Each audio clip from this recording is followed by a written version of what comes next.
आमच्या गावाकडे आहे ना माझ्या सासूबाई अशीच भाजी करायच्या, मग मी पण तशीच शिकले. आणि कोणी आईच्या पोटातून शिकत नसतं, तर सासरचं वेगळं माहेरचं वेगळं असतं. तर असंच काही माझ्या सासूबाईनं मला अशी काही भाजी शिकवली ती छान. तर 5 वाण असले तरी चालतात, परंतु मी इथं जवळपास 8-9 वाण झालेले आहे माझे. म्हणजे आपलं जे असतं हऱ्याल बूट, शेंगादाणे, बटाटा, वाटाणे, वांगे, बटाटा, गाजर असं काही घेतलं, वालाच्या शेंगा वगैरे सगळं काही स्वच्छ धुवून घेतलं, कट करून घेतलं. आणि मात्र या भाजीला तीळ टाकावे लागतात आणि सुवासिनीला ही भाजी खावीच लागती.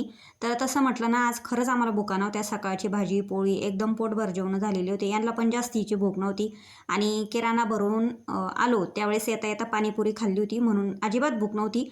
परंतु सुवासिनीला ही भाजी आणि बाजरीची भाकर खावी लागती, म्हणून घरी आल्याच्या नंतर अशी काही छान भाजी मसाला वगैरे तयार केला. तर या भाजीला आहे ना काळ्या मसाल्यातली, आता बऱ्याचशा बायका आहे ना लाल ग्रेव्हीतली करतात किंवा कोरडी भाजी पण करतात ही सुकी, परंतु मी ना तर अशीच भाजी करते दरवर्षी. आणि ही अशी भाजी करायची माझी आई काकू पण करायच्या संध्याकाळच्या वेळेला. सकाळी कसं टिफिन वगैरे असतो, सकाळच्याला काळ्या मसाल्यातली भाजी जमत नाही, म्हणून संध्याकाळीच अशी काही भाजी छान करते. याला डाळ, खोबरं, अद्रक, लसूण, कांदा भाजलेला असं काही छान वाटण तयार करून घेतलं, छान फोडणी दिली. आणि त्याच्यानंतर मस्त असं जे मी वाण कट करून ठेवलेलं होतं, वाटाणे, हरभरे, वांगे, पेरू, गाजर काय जे होतं ना ते सगळं काही स्वच्छ धुवून वगैरे कट करून ते त्याच्यात टाकलं, फ्राय केलं. त्याच्यानंतर कोथिंबीर टाकली, लाल तिखट, मीठ, हळद म्हणजे सगळं काही टाकून छान काळ्या मसाल्यातली साधी सिंपल भाजी केली.